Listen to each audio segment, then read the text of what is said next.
There are so many things that are on this list that like I wish someone had told me before I started like hoarding plants. What's up guys, I'm Amanda, the Botanical Brunette, and welcome to my channel. So the topic we're going to be talking about today is what they never told me as a plant parent or before I even started collecting plants. And I am just giving you guys my opinion. This is my own experience. In this video, I'm not gonna be like trash talking plant parents. I really am not. But this is going to be one of those videos where I'm gonna have to kind of like get real with you guys and just kind of like let you know like there's other sides of owning plants than just the love of plants and just gathering as many plants as you can. There are so many things that are on this list that like I wish someone had told me before I started like hoarding plants. There are some things that you just don't think of when you're buying plants or when you see plants on Instagram and stuff like that. So I've been like super transparent and super like really just upfront with you guys and just telling you guys that like yes, like plants are amazing. For instance, for me, I use plants for my mental health and also I use them as home decor pieces. I love decorating my house. I love like home decor and home decor styles.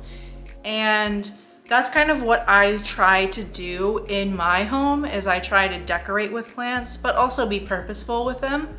And I'll also do another video. I know some of you have asked for like how to decorate or choose pots with your plants and stuff like that. So I think that would be a fun video to do in the future. These are just gonna be 5 things that no one had told me when I first started collecting plants. And I wish they had, because maybe this would have been a little bit different.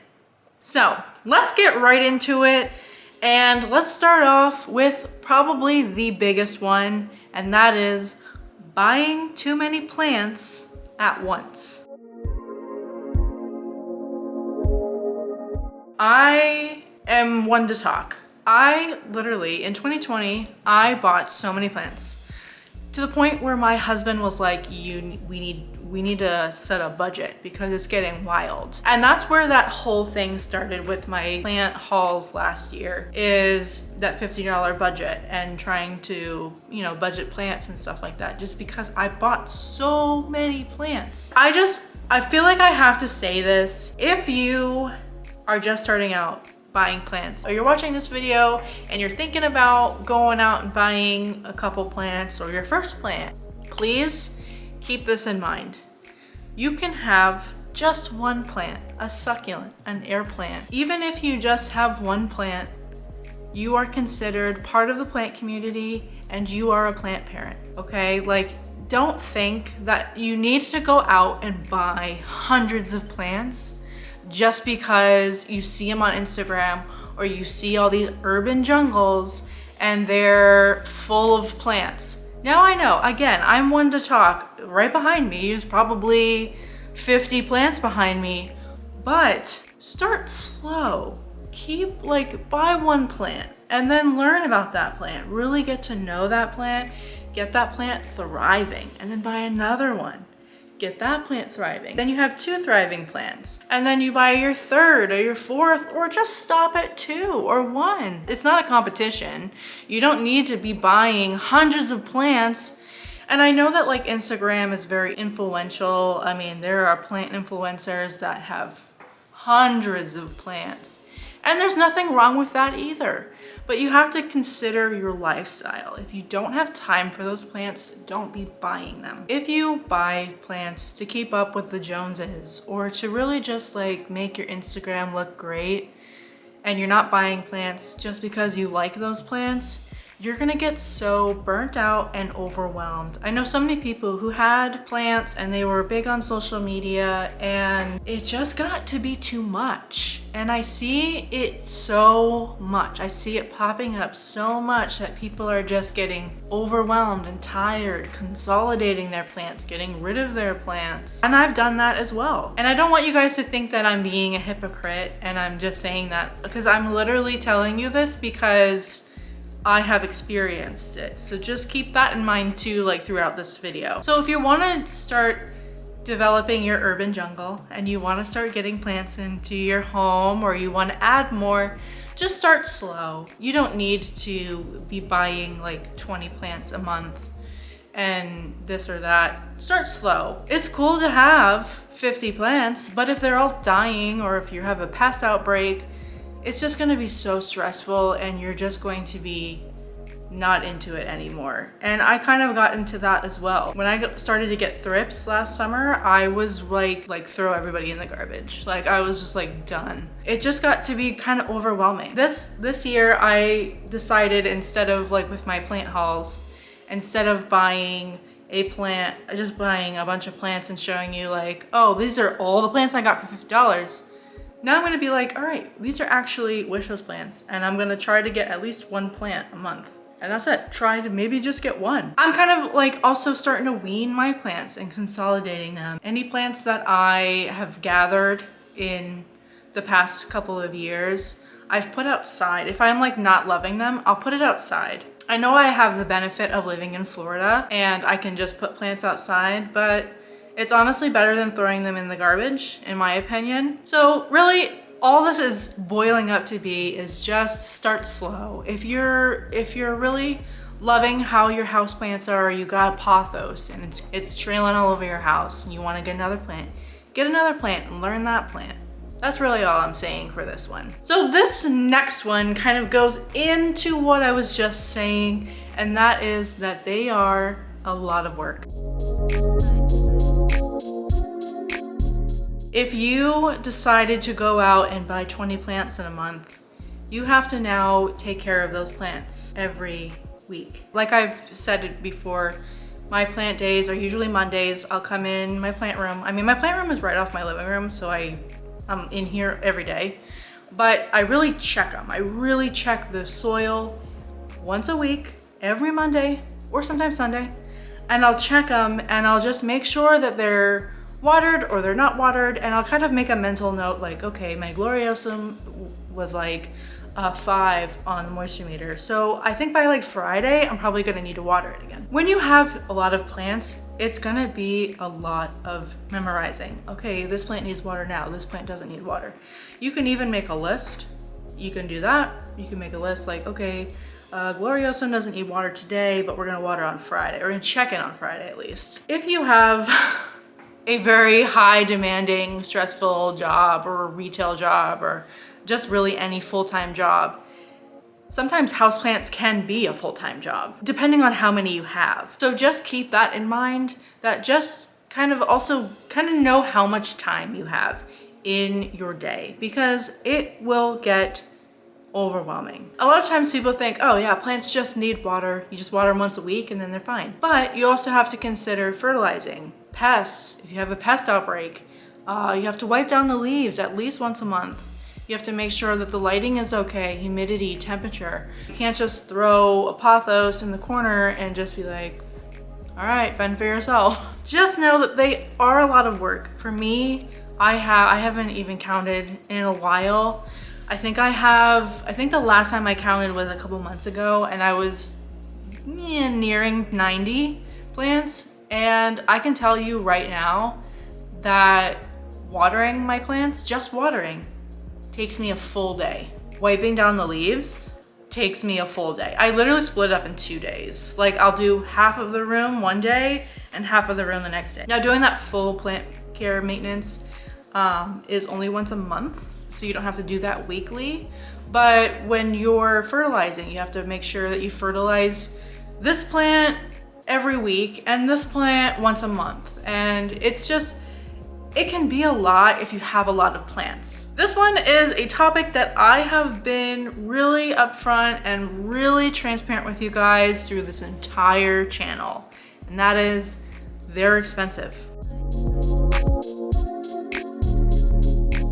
They can get expensive very quick. You guys saw my last plant haul. Spoiler, if you haven't seen my last December plant haul, go check that out. But if you have, you know that I went over my budget. I have a $50 budget a month, which it seems like a lot of money. You think about like $50 for really anything a month, but $50 a month is a good chunk of change for a hobby. But I have found that sometimes it wasn't enough. Sometimes I needed more money in that month. Or there was also times where I would be like, okay, well, I'm good with all plant supplies, but I really want to get a really kind of expensive plant. So I'll buy like a $40 plant, and then I find pests. And then I realize I'm out of soil, or I need a pot for that plant. There's so many things that people don't think of when it comes to plant care that they will need. You'll need fertilizer, you'll need, I mean, just putting the cost of plants aside, because those are another topic, but just the cost of soil, the cost of fertilizer, the cost of additives for soil, even like perlite, bark, moss, any of that, propagation jars, planters. There's so many things that some people don't think of.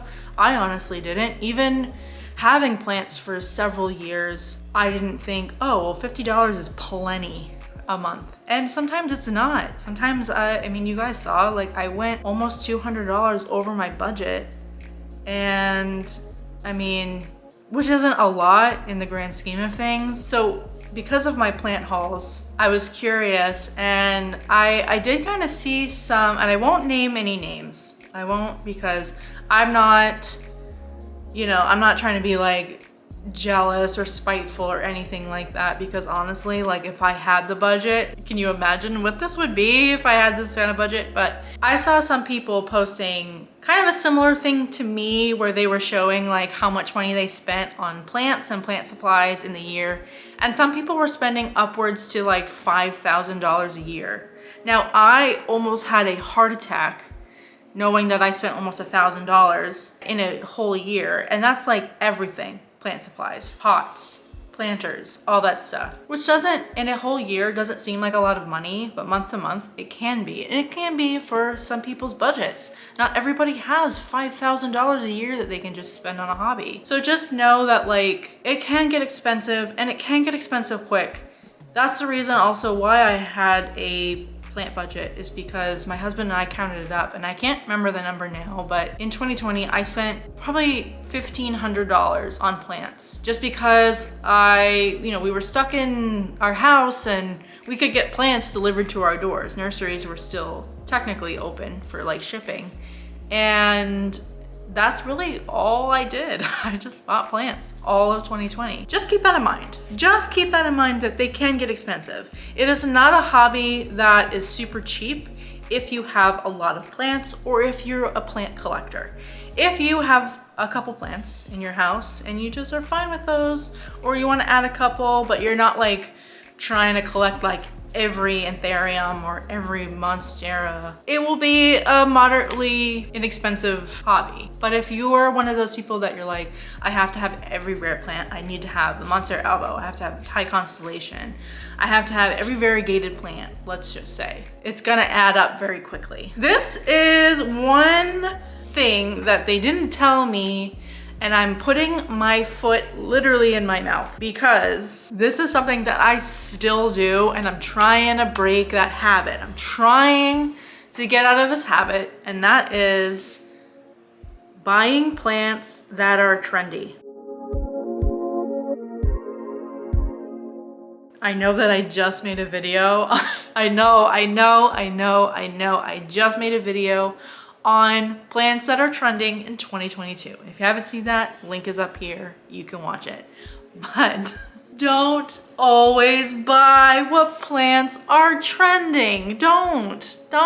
You don't need to. So there have been plants that I've seen on Instagram that I'm just, oh my God, I love it. It's so pretty. Now, it could be how they styled it. It could be that that plant at that moment is thriving. Could be Photoshop. Not calling anybody out, but it could be Photoshop. It could be anything, honestly. It could be anything. It could be the filter on it. Now, any plants that I have seen recently that I've been wanting, I'll put it on my wish list, like my little honorable mentions area, and I'll wait a week. This is like the biggest tip that I can give you guys, is when you see a plant that you absolutely love, wait a week. Don't just go off and buy it in that second. I have literally seen plants on Instagram and went on Etsy and bought that plant. Like a psychopath. Like, don't do that. Wait a week. Make sure that you really love that plant. Also, another tip you can do is if you see a plant that you really love, go on Instagram and type in that hashtag of that plant and look at all the different ways that people are styling it. Look at all the different ways. Sometimes you'll see what it will look like when it's not mature. Sometimes you'll see what it looks like when there's no filter or a filter or this or that, or when it blooms, or, you know, it kind of gives you an idea of what it's gonna look like other than that one picture that you saw. And it also kind of like refreshes your mind after a week to be like, do I really want that plant? Or did I want it in that moment because that picture just looks so good? Just keep that in mind when you're looking for plants or when you're like going to buy plants. Just really make sure that you want that plant, because you also like, it's a low-key commitment. Got it for as long as it stays alive. And always do your research. When you see a plant that you love, even if it's a wishes plant, or a plant that you just saw and you're like, oh, well, I don't have one of those and they're becoming popular, do your research. Make sure that that plant is also going to fit your lifestyle, and that's also going to be not a stressor when you get it. Like a caletheia could be a really big stressor if you don't have a lot of humidity in your home or no humidifiers. And the last thing that I want to talk about that's kind of stupid, and I'm saying it's stupid because it's something that I'm dealing with, but it's stupid because it's like, well, duh, Amanda, like, of course they do. And that is, they get big. Guys, they get big. Like, there are plants that you will buy in a 4-inch pot that will just continuously grow. Now, this will take up to a couple years, probably, but they grow. And you run out of space quickly. I am dealing with that right now. I have like a round table that I keep my plants on, and I am constantly like switching that around just because my plants grow. And that's a good sign. You want your plants to grow, but they will get big, and you will notice that you'll be running out of space and be buying plant stands and plant hangers to just get them out of the way. But it's a good sign. If you have plants that are getting big, that's a good sign that you're doing a good job, but just make sure that you have that space for that plant to grow. For instance, I bought my Monstera deliciosa when it was very small, and now it's huge. It's like so big. It's in a 12-inch pot. It's just living its life and doing its thing, but it's a big plant. Like it gets, and it's only getting bigger. It's only getting more fenestrations, and it's climbing and stuff like that. I mean, same situation with my gloriosum and my fiddly fig. Both of those plants wound up being like smaller plants that now are like becoming huge. I have to get bigger pots and stuff like that. And that also goes into getting expensive, is that plant will outgrow that pot and you're gonna have to buy a new pot for it. I'm not saying any of these to scare you guys, any like new plant parents that are watching this. I'm just telling you guys what I wish I knew before I really got into this and I really started like hoarding plants, because I may have kind of settled down a little bit and not gotten so many. Each one of my plants I absolutely love. I mean, I would not get rid of any of them. The plants that I currently have are the plants that I'm happy with and the plants that I can maintain. Any of the plants that I haven't been able to like kind of keep up with, or I just didn't love anymore, like I had mentioned before, I just put them outside or I give them away to a friend. That's it. I just wanted to kind of go over those and just kind of like tell you guys what I wish that someone would have told me several years ago. Well, let me know in the comments if you guys agree with these, or if there are any that you disagree with, or if there are some that I left out that you may be like, no one told me this when I started collecting plants. So let me know in the comments, and that's it. I hope you guys all have a great day and stay botanical.